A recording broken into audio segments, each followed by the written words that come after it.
स्वागत है आप सभी का आज के इस सेशन में। आज हम लोग जेईई मेंस से रिलेटेड सवाल डिस्कस करने जा रहे हैं, motion in straight line chapter का। तो इस चैप्टर में मैंने अभी तक ग्राफ से रिलेटेड क्वेश्चन काफ़ी कम करा है। मैंने उसे बता दिया था कि एरिया अंडर द ग्राफ कैसे, मतलब कौन सी क्वांटिटी देता है नहीं देता है। ठीक है, सो ये जो था मतलब अपना ग्राफिकल क्वेश्चन था, 2025 में आया है जेईई मेंस में। ठीक है, और ये the displacement x versus time graph is shown below. इधर टाइम है, इधर डिस्प्लेसमेंट है एक्स में। नहीं भी अगर मेंशन होता कि टाइम कौन सा है डिस्प्लेसमेंट कौन सा है, तो क्योंकि नेगेटिव टाइम नहीं हो सकता, तो वी कैन सेंस कि डिस्प्लेसमेंट यही है और ये टाइम है।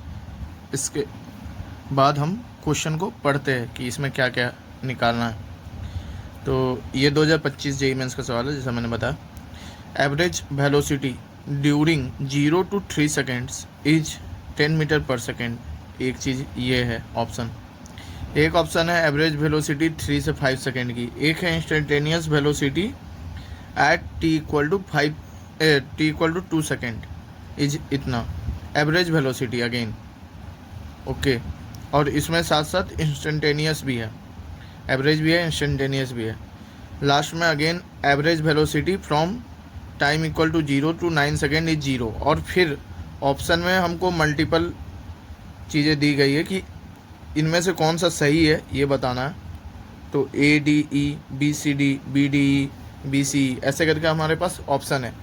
और ये जो ए बी सी डी ऊपर वाले ऑप्शंस के ये भी कैपिटल में दिया है, मैंने गलती से स्मॉल लिखा। तो सबसे पहले इंटेलिजेंटली सॉल्व करने के लिए अगर हम देखें, ए डी ई ये तीनों सही हो सकते हैं, बी सी डी सही हो सकता है, बी डी ई सही हो सकता है, बी सी ई सही हो सकता है। सबसे ज़्यादा कौन सा A B C D E में से कौन सा ऐसा है जो सब जगह है या ज़्यादा जगह है? तो अब देखोगे कि बी भी 3 जगह है, तीनों ऑप्शन में है। अगर बी गलत हो जाए तो ए सही हो जाए ऑटोमेटिक। डी भी इन तीनों ऑप्शन में है, ठीक है। तो अगर डी गलत हो जाए तो डी सही हो जाए, मतलब ये वाला सही हो जाए जहाँ डी नहीं है। ई भी 3 ऑप्शन में है, तो ये सही हो जाए अगर ई वाला पता कर ले। अगर हम ए को एलिमिनेट करते हैं, ए सही है पता चल जाए तो भी आंसर आ जाता है ये वाला। तो ऐसी कोई बात नहीं है कि किसको पहले किया जाए किसको बाद में किया जाए। हाँ, सी 2 ही जगह है, तो सी को सबसे लास्ट में हम सॉल्व करने का सोचिए अगर इस हिसाब से देखें। अब हमें देखना हो कि इन सब में से कौन सा सबसे इजी पड़ेगा। तो एवरेज वेलोसिटी या इंस्टेंटेनियस वेलोसिटी अकेले निकालना इजी है, और यहाँ पे डी ऑप्शन में दोनों हैं, तो डी ऑप्शन थोड़ा हार्ड पड़ेगा। और ई भी क्योंकि पूरा टाइम स्पेन कवर कर ले रहा है, तो डी और ई थोड़े हार्ड पड़ेंगे। तो हम ए और बी में से पहले ही देख लेते हैं, ठीक है। और ए और बी अगर हमारा निकला हुआ एवरेज वेलोसिटी, तो आगे ई निकालने में इजी भी पड़ेगा क्योंकि इतने से इतने निकला। तो एवरेज वेलोसिटी कैसे निकाला जाए? 0 से 3 सेकेंड के लिए एवरेज वेलोसिटी जो होगा, जो एवरेज वेलोसिटी होगी 0 से 3 सेकेंड तक, उसकी वैल्यू कितनी होगी? एवरेज वेलोसिटी क्या होता है? Displacement by total time taken. तो x at T equal to 3 minus x at T equal to 0, ये अपने को डिस्प्लेसमेंट दे देगा 0 से 3 सेकेंड तक, ठीक है। और बाई 3 ये वैल्यू होगी एवरेज वेलोसिटी 0 से 3 सेकेंड में। तो 0 पे क्या है? एक्स। 0 पे एक्स कितना है? डिस्प्लेसमेंट 0 टाइम पे 0 ही है ना, 0 डिस्प्लेसमेंट 0 टाइम पे। तो एक्स 0 तो 0 है, ठीक है, ये वैल्यू 0 है। X at 3 second, displacement at 3 second, 3 second गए हम, यहाँ पे 3 सेकेंड है, और ये वैल्यू 5 है। ये जो डिस्प्लेसमेंट की वैल्यू है 5 है, ठीक है। 5 मीटर, और सब कुछ मीटर और मीटर सेकेंड में है, तो अपने को यूनिट का कुछ ऐसा झमेला नहीं है। 5/3 5/3 मीटर पर सेकेंड, ये एवरेज वेलोसिटी पहले 3 सेकेंड में है।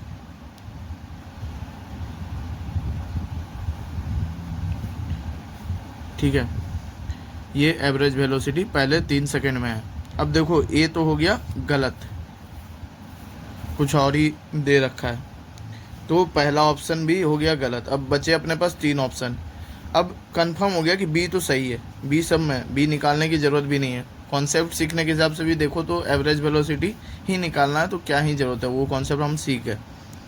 अब अगर हम इंस्टेंटेनियस वेलोसिटी निकाल लें, ठीक है, तो हमें पता चल जाएगा अगर सी गलत हो गया तो ये ऑप्शन हो जाएगा, और सी निकालना भी आसान है, डी और ई तो काफ़ी लेंदी है। तो instantaneous velocity at T equal to 2 second. Instantaneous velocity क्या होता है? Rate of change of displacement, जो उस समय रेट है। ये कैसे निकलता है? लाइक हम 2 सेकेंड पे देखेंगे, ठीक है, और रेट ऑफ चेंज निकालने के लिए हम बहुत छोटा सा इंटरवल भी ले सकते हैं, बट ये स्ट्रेट लाइन भी है और हमें यहाँ पे वैल्यू नहीं पता, 2.1 2.2 पे नहीं पता है, समझ रहे हो?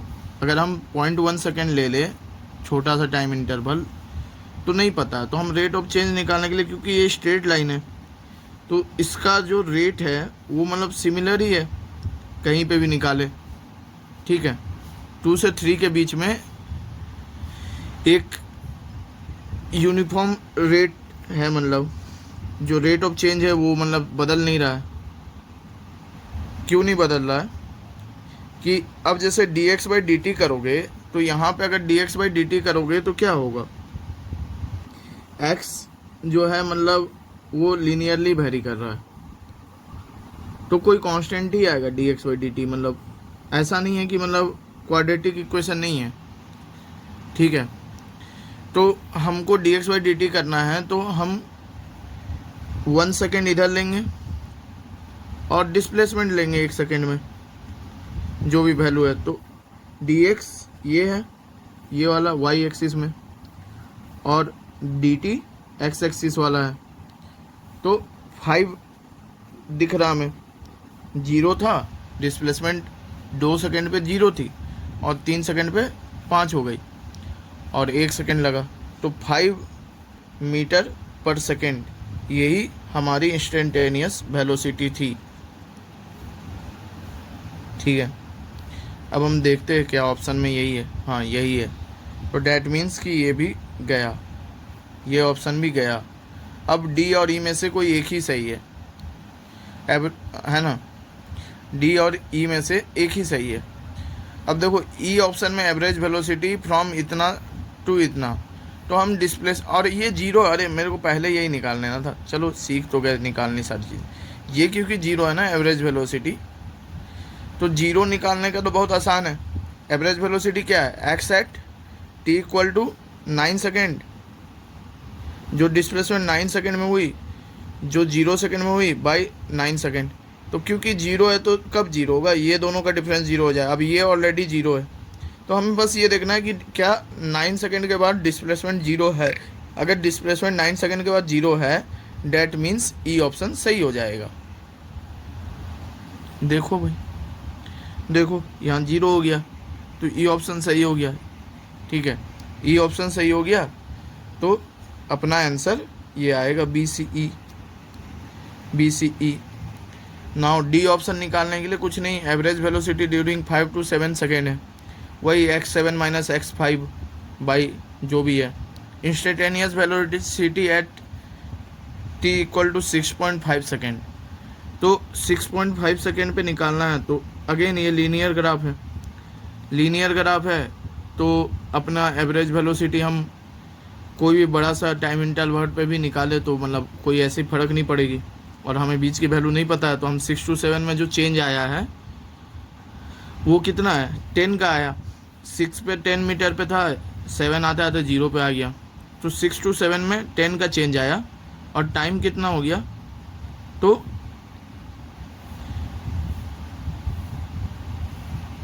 1 सेकेंड हुआ, ठीक है।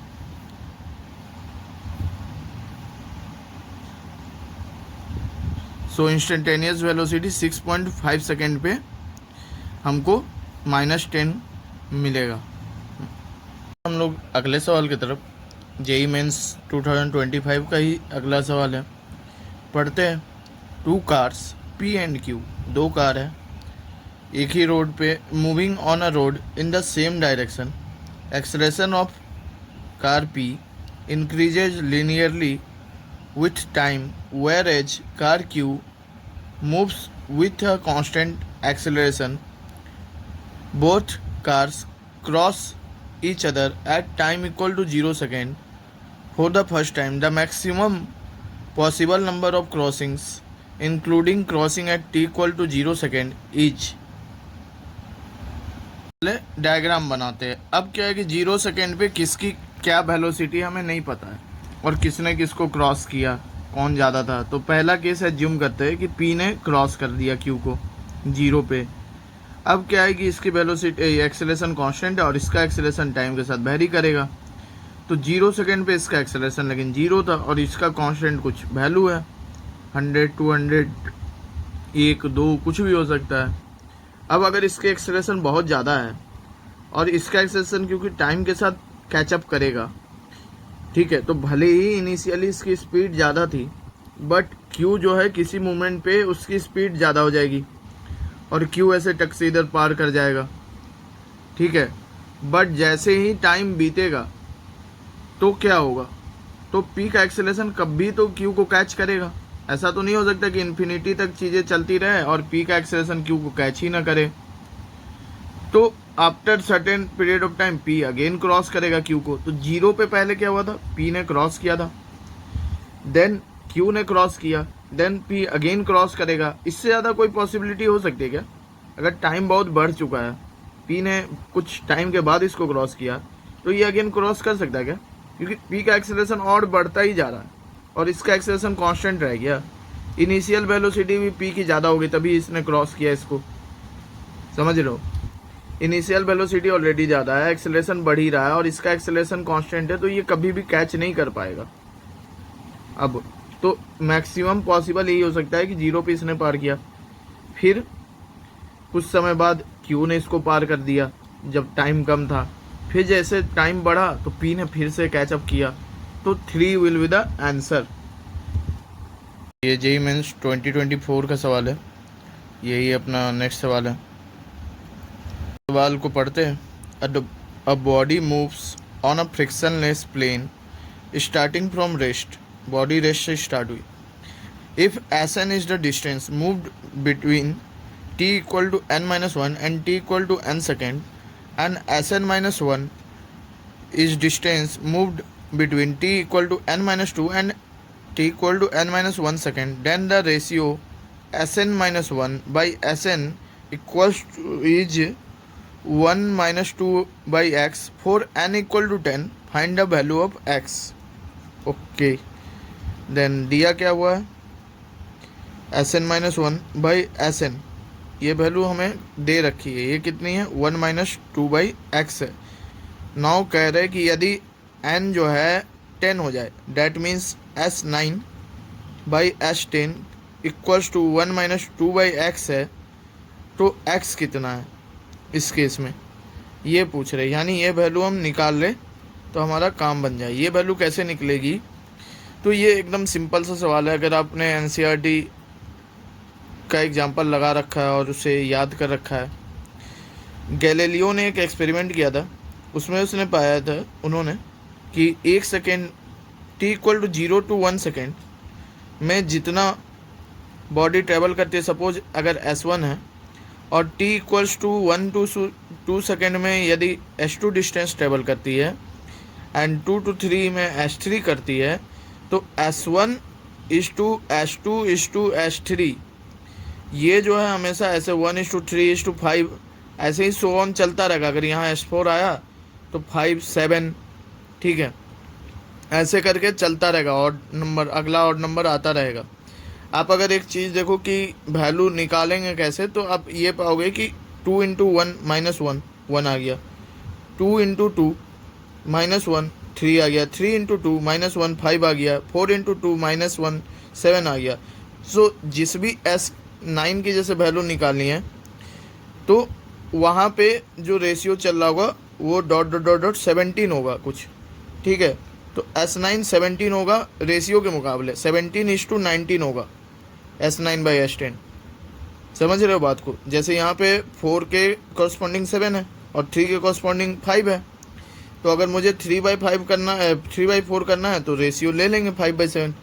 तो जो भी हो रेशियो यही आएगा S9 और S10 का, ठीक है। एक पैटर्न दिख गया और यहाँ पे वैल्यू रखा हमने, और यहाँ से अपने को पता चला कि 2/x 2/19 आया और x की वैल्यू 19 आ गई। सो यही आंसर है इसका, x की वैल्यू 19 ही आएगी। एनसीईआरटी के एग्जांपल्स भी काफ़ी इंपॉर्टेंट है। जनरली हम एग्जांपल को इग्नोर करके सीधा एक्सरसाइज देखते हैं, बट देखो इस पर कितने बार और बहुत सारे क्वेश्चन बन सकते हैं इस पर। हाँ, आप डेराइव बिल्कुल कर सकते हो, मीन्स एक्सेलेरेशन लेकर कि हाँ मतलब एक रिलेशन ही डेराइव कर लिया हमने, n सेकेंड पे कितना मतलब ट्रेवल कर रहा है। और हाँ, ये रिलेशन तभी है जब बॉडी रेस्ट से स्टार्ट हुई है और कांस्टेंट यूनिफॉर्म एक्सेलरेशन के लिए मोशन है, वरना नहीं है। ये भी ध्यान रखना, वरना नेगेटिव मार्किंग के शिकार हो जाओगे। सवाल की तरफ, ये भी 2024 जेईई मेंस का सवाल है। अब body travels 102.5 meter in nth second and 115 meter in n+2th second acceleration each. तो सवाल में दे क्या रखा है पहले तो ये जानिए। nth सेकेंड में या किसी भी सेकेंड में मूवमेंट अगर हमें निकालनी है कि एक सेकेंड में कितना मूवमेंट हुआ है, तो सपोज मुझे 10 सेकेंड का निकालना है, 10th सेकेंड, या तो मैं पूरे का लूँगा जो डिस्टेंस है कि मैंने 0 से 10 तक कितना डिस्टेंस ट्रेवल किया, जिसको हम SN लिख देंगे, और उसमें से 9 सेकेंड पे जो डिस्टेंस होगी वो माइनस कर देंगे। तो 9 से सेकेंड 10 सेकेंड की वैल्यू हमें पता चल जाएगी। तो यानी ये वैल्यू हमें दे रखी है कोई भी n के लिए, ये है 102.5, इक्वेशन नंबर 1। और n+2 सेकेंड, तो n की जगह n+2 रख दो, तो ये वैल्यू आ गई इक्वेशन 2। ये दो चीज़ें दे रखी है और हमसे पूछ दिया है एक्सेलरेशन, ठीक है। तो अपने पास अब दो रिलेशंस है जो यहाँ पे s और u और v और एक्सेलरेशन सब रिलेट होते हैं। तो पहला इक्वेशन है v² - u² बराबर 2as। दूसरा इक्वेशन है s = ut + ½ at²। तो देखिए टाइम की वैल्यू अपने को पता है n या किसी भी फॉर्म में, मतलब कम से कम किसी इक्वेशन के फॉर्म में पता, मतलब वेरिएबल के फॉर्म में पता है, ठीक है। u अपने को नहीं पता है, या दिया हुआ है क्या रेस्टर? नहीं, कुछ नहीं दिया है। u अपने को नहीं पता है, एक अननोन है। s का भी कुछ ना कुछ इक्वेशन है, ठीक है। एक्सेलरेशन तो अपने को निकालना ही है। और इधर अगर हम जाते हैं तो u भी नहीं पता है, v भी नहीं पता है, दोनों के बारे में कुछ नहीं पता है, एक पूरा साइड ही नहीं पता है। एक्सेलरेशन निकालना ही है, s का अपना इक्वेशन है, तो दो अननोन है, वो भी एक ही साइड। और इधर बस हमारा एक्सेलरेशन अननोन है। टाइम भी पता है n या किसी फॉर्म में, u भी अननोन है सॉरी, और एक्सेलरेशन तो निकालना ही है। तो ये ज़्यादा इजी पड़ रहा है, ठीक है। तो ये वाला हम मेथड यूज करेंगे, क्योंकि यहाँ पूरा का पूरा इस साइड कुछ भी नोन नहीं है, तो हम क्या इक्वेट करेंगे अगर उसको यूज किया। तो सपोज हमें SN लिखना है, तो u × n सेकेंड, या nth मिनट है कि सेकेंड है, nth सेकेंड है, चलो n सेकेंड। n सेकेंड में जितना ट्रेवल किया है वो कैसे होगा, ½ × एक्सेलरेशन × n²। ये n सेकेंड के अंदर जो ट्रेवलिंग हुई। नाउ SN -1 निकालने के लिए u × n-1 + ½ × a × n-1 का होल स्क्वायर। नाउ और भी चीज़ें जो उधर चाहिए, SN +2 u × n+2 ½ × a × n+2 का whole square, SN+1 u × n+1 + ½ × a × n+1 का whole square. Now SN - SN-1, इन दोनों को माइनस करेंगे तो क्या आएगा, UN - UN-1, ये दोनों टर्म आपस में माइनस होंगे तो, + ½ a N square minus N minus one का होल स्क्वायर, और ये वैल्यू 102.5 आएगी। ओके, सो ये हो जाएगा u plus half into acceleration into N square minus N square minus हो जाएगा प्लस 2n माइनस वन बराबर 102.5। That means u plus half into A into 2n minus one equals to 102.5, equation number 3। Now Sn plus 2 से ये वाली value अगर minus करेंगे तो again क्या होगा कि u into N plus 2 minus N plus 1, ठीक है, यही होगा, और plus half into A common चल गया, एन प्लस 2 का whole square minus N plus 1 का होल स्क्वायर। ये अगेन अपने को यू ही बचेगा, एन एन कैंसिल हो जाएगा, 1 बचेगा, हाफ ए एन प्लस 2 का whole square N square plus 4n plus 4 minus N square plus 2n plus 2, ठीक है, ये माइनस होगा तो फिर माइनस हो जाएगा सब, ठीक है। तो एन स्क्वायर से कटेगा, 2n कट के यहाँ 2 बचेगा, ये 2 बचेगा, अगेन ये पूरा कट जाएगा, ठीक है। सो ये वैल्यू 115 आएगी, जिसको हम लिख सकते हैं u plus a by 2 into 2n plus 2, यही तो है, ये वैल्यू 115 है, 3 और 4। नाउ इक्वेशन 3 और 4 से हमें क्या मिलेगा, हमको देखना पड़ेगा। ये अपना इक्वेशन 3 और इक्वेशन 4 है, ठीक है, यही है। अब अगर इसको हम डिवाइड करेंगे तो कुछ खास फ़ायदा नहीं होगा, इनटू करने से तो नहीं है, सब्ट्रैक्ट कर दे तो शायद फ़ायदा हो, ऐड करेंगे तो भी इतने ही वेरिएबल हैं, सब्ट्रैक्ट करने पे u कट जाएगा, ठीक है। तो बड़े में से छोटे को सब्ट्रैक्ट करते हैं तो 4 वाला बड़ा है, u plus A by 2 2n plus 2 minus u minus A by 2 2n minus 1, यही है अपना, ठीक है।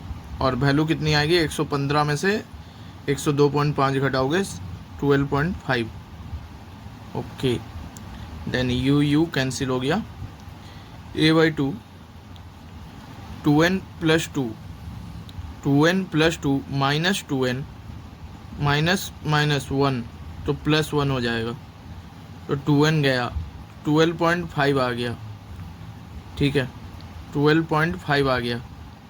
Now a into 3 by 2 equals to 12.5, that means a बराबर 25 by 3 meter per second square, ये अपनी एक्सेलरेशन आएगी। अगले सवाल की तरफ, ये जेईई मेंस 2022 का सवाल है।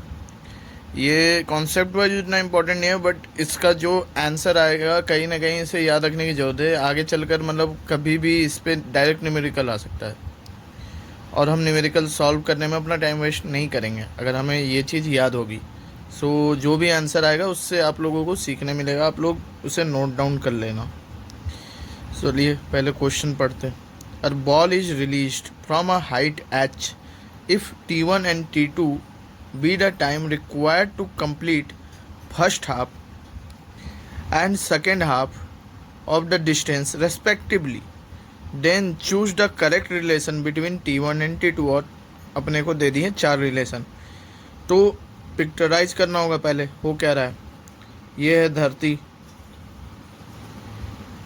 ठीक है, h हाइट से बॉल को फेंका गया, कोई इंसान है जिसने इतने ऊपर से बॉल को ऐसे फेंका। अब क्या बोल रहा है कि ball release from height h, release का मतलब होता है u बराबर हो गया 0, u नहीं होगी, अगर अपना जोड़ लगा के फेंकता तो कुछ वेलोसिटी होती, रिलीज कर दिया बस, छोड़ दिया। If t1 and t2 be the time required to complete first half and the second half of the distance, तो ये फर्स्ट हाफ हो गया h/2, h/2 इसके कॉरस्पॉन्डिंग टाइम है t1। अगला सेकेंड हाफ जो है इसमें टाइम लग गया t2, ठीक है। और अपने को अब रिलेशन निकालना है। तो अगले बार हो सकता है कि हमको न्यूमेरिकल में यहाँ का टाइम दे दे और पूछ दे कि टोटल टाइम या कब यहाँ पहुँचेगा बॉल। तो इसलिए वो रिलेशन याद रखना, जो भी रिलेशन यहाँ पे आएगा। अब आएगा क्या, उसके लिए सॉल्व करना होगा। सो पहले हाफ के लिए डिस्टेंस जो है कितना होगा, h/2 होगा, ठीक है। डायरेक्टली s बराबर ut प्लस हाफ at² लगाते हैं। ut u0 है, ठीक है। तो ut वाली वैल्यू जो है इनिशियली कुछ नहीं है, हाफ g t1² जो भी टाइम लगा था हमें, ठीक है। और ये g मैंने इसलिए मतलब पॉजिटिव लिया है क्योंकि डिस्टेंस भी डाउनवर्ड है और एक्सेलरेशन भी डाउनवर्ड है। नेगेटिव लेंगे तो दोनों नेगेटिव आएगा। ऐसे तो मुझे नेगेटिव ही लेना चाहिए था, ये एक हैबिट बन जाती है, ठीक है। तो h/2 और ये हाफ ये कट गए, तो t1 आ गया h/√g मीन्स h/g का रूट। नाउ टोटल टाइम निकाल लेते हैं और उससे हम t2 निकाल लेंगे, क्योंकि अगर डायरेक्टली t2 निकालने जाएंगे तो फिर एक u निकालना होगा, फिर ut में जब रखेंगे तो फिर वैल्यू u की भी आएगी। उससे बढ़िया है जीरो है ही u 0 है और हम टोटल टाइम निकाल लेते हैं कि नीचे तक आने में क्या टाइम लगता है। तो टोटल डिस्टेंस है h, u है 0, हाफ g, सपोज ये t3 इसको लिख दिया t3²। सो t3 कितना हो जाएगा, √2h/g। नाउ t2 की जब वैल्यू निकालनी होगी, t2 की वैल्यू क्या होगी, t2 की वैल्यू होगी t3 में से t1 को हटा दो, तो √2h/g minus √h/g। Now √h/g को ले जाओ कॉमन, ये आ जाएगा √2 - 1, और ये यहीं से दिख रहा है कि ये t1 है, तो ये हो गया t1 इंटू √2 - 1। ये ऑप्शन कहीं है क्या, रिलेशन तो हमने निकाल लिया, कहीं घुमा फिरा के ये ऑप्शन दिखाओ। देखो दो जगह t1 t2 का भी हेर फेर हमें देखना होगा। √2 - 1 तो ये दो जगह है, बी में भी है डी में भी है, हड़बड़ा के आंसर नहीं करना है। t1 इस साइड है LHS, RHS में t1 t2 LHS में है, RHS में t1 है, ठीक है।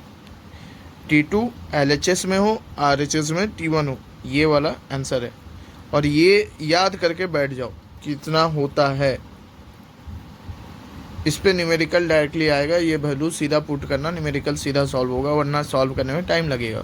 जो भी एम्पेरिकल रिलेशन PYQ में है उनको अपने नोट्स में रखो, याद कर लो, इससे न्यूमेरिकल कभी भी बन सकते हैं। चलते हैं नेक्स्ट सवाल की तरफ। ये अगेन 2022 का सवाल है। Velocity v and acceleration a in two systems of units 1 and 2 are related as v2 बराबर n/m² v1 and a2 बराबर a1/m/n m into n. Here m and n are constants. The relation for distance and time in the two systems respectively are.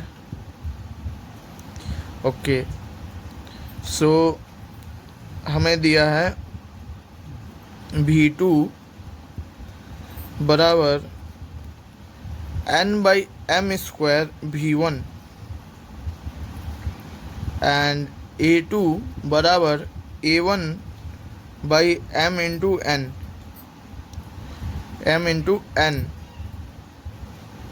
ठीक है। That means m into n जो है इसका unit कुछ नहीं होना चाहिए, तभी एक्सेलरेशन और एक्सेलरेशन को हम इक्वेट कर पाएंगे। डेट मीन्स जो m की यूनिट है n की यूनिट उसके रेसिप्रोकल है, ठीक है। और अब इससे क्या पता चलता है कि n बाई एम स्क्वायर जो होगा, इसमें n और m इंटू 1/m अगर हम लिखे तो m की जो यूनिट है, अगर यूनिट के हिसाब से बात करें तो वो n के उल्टा है। That means n square into 1/m unit के टर्म में बस हम लिख रहे हैं, ठीक है, बस यूनिट निकालना चाह रहे हैं। तो ये कट कुट के इसकी जो यूनिट है n के बराबर होगी, तो बचेगा सिर्फ n का यूनिट, समझे। m की जो यूनिट थी वो 1/n के बराबर थी, ठीक है। अच्छा 1/n के बराबर है ना, तो ये तो कटेगा नहीं, ठीक है। ये 1/n के बराबर है तो n क्यूब की यूनिट बचेगी। m इंटू एन बराबर सब कांस्टेंट था, तो 1/m की जो यूनिट होगी वो n के बराबर होगी, तो यहाँ पे n क्यूब वाली यूनिट है, ठीक है। नाउ ये पूरा जो है ये भी मतलब यूनिट लेस होना चाहिए अगर दोनों वेलोसिटी इक्वल है। डैट मीन्स n और m दोनों ऐसे कांस्टेंट है जिनका डायमेंशन नहीं है, डायमेंशन लेस कांस्टेंट है। तो उसमें लिख दिया था कांस्टेंट। जनरली हम कांस्टेंट को डायमेंशन लेस ही मानते हैं, बट ये हमारा फर्ज बनता था कि हम देख ले कि डायमेंशन है कि नहीं, कि कांस्टेंट का भी डायमेंशन हो सकता है। नाउ हमें निकालना है वैल्यू, ठीक है। एक्सेलरेशन दे दी है, वेलोसिटी दे दी है। डिस्टेंस के बारे में लिखना चाहे तो B square minus U square बराबर 2as होता है। यहाँ से u को हम 0 ले लेते हैं क्योंकि उसके बारे में हमें नहीं पता है, एक ही वेलोसिटी एग्जिस्ट करती है। तो v1 स्क्वायर बराबर 2 इंटू a1 इंटू s, ठीक है। सो L1 बराबर हो जाएगा v1 square by 2a1। And इसी तरह से जब हम वैल्यू को निकालेंगे L2 बराबर भी हो जाएगा v2 स्क्वायर बाई 2a2, ठीक है। सो L2 को अगर हम लिखना चाहे, v2 क्या था अपना, v2 था n by M square v1, ठीक है। और a2 भी है a1 by mn, a1 by mn put करेंगे तो ये आ जाएगा n by M square v1 का whole square by 2 into a2 क्या है, a1 बाई mn है, ठीक है, a1 बाई mn है। और यहाँ से हमारा वैल्यू आ जाएगा n square by m to the power 4 2 by mn v1 square by a1, okay. m कटेगा n क्यूब, ये ऊपर जाएगा तो ये क्यूब हो जाएगा। सो L2 बराबर क्या हो जाएगा, n बाई m का whole cube into v1 square by 2a1। That means n by, sorry ये m था, 3 मैंने लिख दिया मेरे को ही, मेरे राइटिंग का होल क्यूब इंटू L1, ठीक है। ये हो गया L2 और L1 में रिलेशन। नाउ अगर हमें टाइम पीरियड के बीच में रिलेशन निकालना है तो L1 बराबर क्या होगा, u को हमने 0 ले लिया है, half into a1 t1 square, L2 बराबर होगा half a2 t2 square. Now L2 के बारे में हमें पता है कि n बाई m का होल क्यूब L1, और a2 क्या है, a1 बाई mn, और ये t2 स्क्वायर है। नाउ ये हो जाएगा n to the power 4 by m square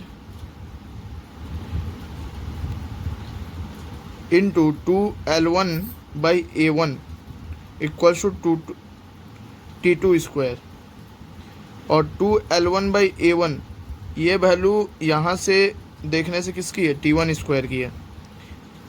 that means n⁴/m² into T1 square बराबर होता है T2 स्क्वायर के। ठीक है, सो टाइम पीरियड में भी रिलेशन आ गया, लेंथ में भी रिलेशन आ गया। देख के क्वेश्चन को डरना नहीं है, देखने में बड़ा अजीब सा देख के लग रहा होगा कि क्या है, सिंपली सॉल्व करना। और u इसलिए 0 लिया क्योंकि किसी भी सिचुएशन में ये इक्वेशंस होल्ड करने चाहिए थे। u हो सकता है कोई वैल्यू हो भी, और हो सकता है रेस्ट भी। जब नहीं कुछ दिया है तो हर सिचुएशन में एग्जिस्ट करेगा ना भाई आपका रिलेशन, आपने तो यही माना है। तो मैंने सबसे ईजीएस्ट चीज़ लिया जहाँ पे रिलेशन होल्ड कर सकता है। एक कांस्टेंट, एक वेरिएबल को हटा दिया 0 लेकर। सो ऐसा कहीं पे आपको दिख रहा है क्या? मेरे ख्याल से ये वाला आंसर है। तो अगला सवाल है 2021 जेईई मेंस का। 2 spherical balls having mass equal and radius 5 centimeter each are thrown upwards along the same vertical direction at an interval of 3 seconds with the same initial velocity of 35 meter per second. Then these balls collide at a height of dash meter, take g बराबर 10 meter per second. तो हुआ क्या कि पहली ball को हमने फेंका 35 metre per second से फेंका, 3 सेकेंड बाद हमने दूसरे बॉल को फेंका और कहीं पे यहाँ पे सपोज ये दोनों बॉल जो है कोलाइड कर गई h डिस्टेंस पे। ये कब होगा कि अब पहला बॉल फेंका, दूसरा बॉल भी फेंका देरी से और उतनी ही वेलोसिटी से, तो सेम डायरेक्शन में ट्रेवल करते टाइम ये इसको कैच कर लेगा, ऐसा तो होगा नहीं, क्योंकि दोनों की इनिशियल वेलोसिटी भी सेम थी, एक्सेलरेशन भी दोनों पे ग्रेविटी ही एक्ट कर रही है। तो होगा क्या कि ये पहली बॉल ऊपर जाएगी और ऊपर जाके वापस आ रही होगी और ये इधर जा रहा होगा, दोनों टकराएंगे और दोनों कहीं ना कहीं किसी हाइट पे टकरा रहे होंगे। वो हाइट निकालनी है। वो हाइट कैसे निकलेगी? तो दोनों का जो डिस्टेंस ट्रेवल्ड है इस पॉइंट के रेस्पेक्ट में, ग्राउंड के रेस्पेक्ट में सेम हो जाएगा जब टकराएंगे। तो दोनों का डिस्प्लेसमेंट हम निकालते हैं, सॉरी डिस्टेंस नहीं, displacement travel. So displacement s जो है पहले बॉल के लिए क्या होगा, ut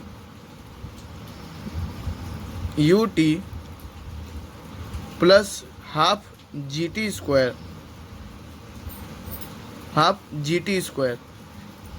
ठीक है, दूसरे बॉल के लिए ये s1 है, दूसरे बॉल के लिए ut-3, क्योंकि दूसरे बॉल को 3 सेकंड कम मिल रहा है जो भी काम है उसके लिए, हाफ इंटू जी t-3 का होल स्क्वायर। सो ये दोनों बराबर होने चाहिए। ये दोनों को बराबर करने के लिए हमें इन दोनों को इक्वेट करना होगा। ठीक है, अगर हम u को पॉजिटिव लेंगे तो g नेगेटिव होगा, तो हम g जो है नेगेटिव माइनस कर देंगे।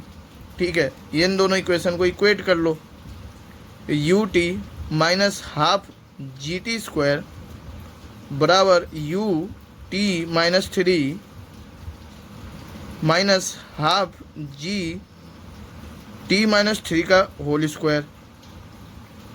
नाउ इसको सॉल्व करो, वैल्यू लास्ट में रखेंगे, जितना कट जाएगा अच्छा है, जो नहीं कटेगा उस पर वैल्यू रखेंगे।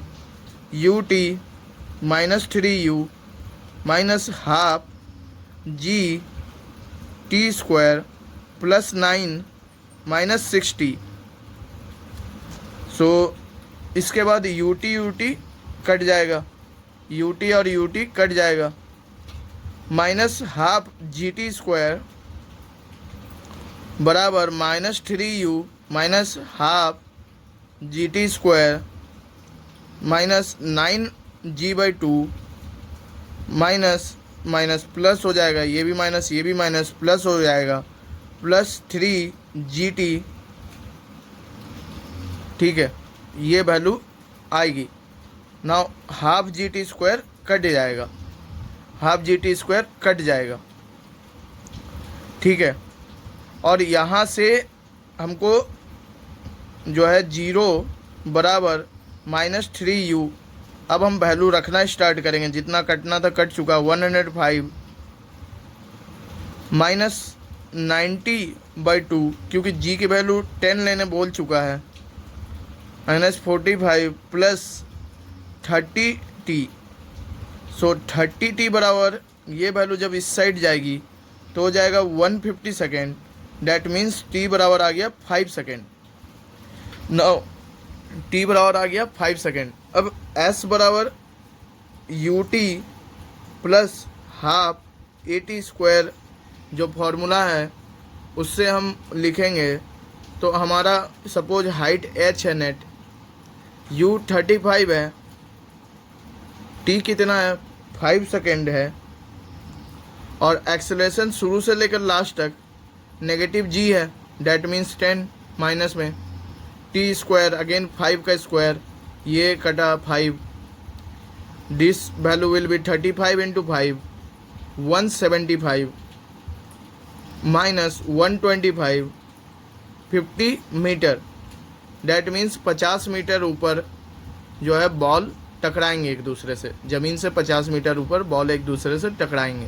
कांस्टेंट एक्सेलरेशन मोशन का डिस्प्लेसमेंट और वेलोसिटी डायग्राम बताना है।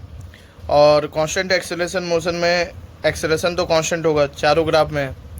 अब अगर एक्सेलरेशन कांस्टेंट है तो वेलोसिटी कैसे वेरी करेगा? वेलोसिटी लीनियरली वेरी कर रहा होगा। लीनियर वेरिएशन वेलोसिटी का कहाँ है? यहाँ है, यहाँ है और यहाँ है। नाउ क्योंकि कांस्टेंट एक्सेलरेशन पॉजिटिव है तो ये नेगेटिव वेलोसिटी मतलब घट नहीं सकती, ये भी नहीं हो सकता आंसर।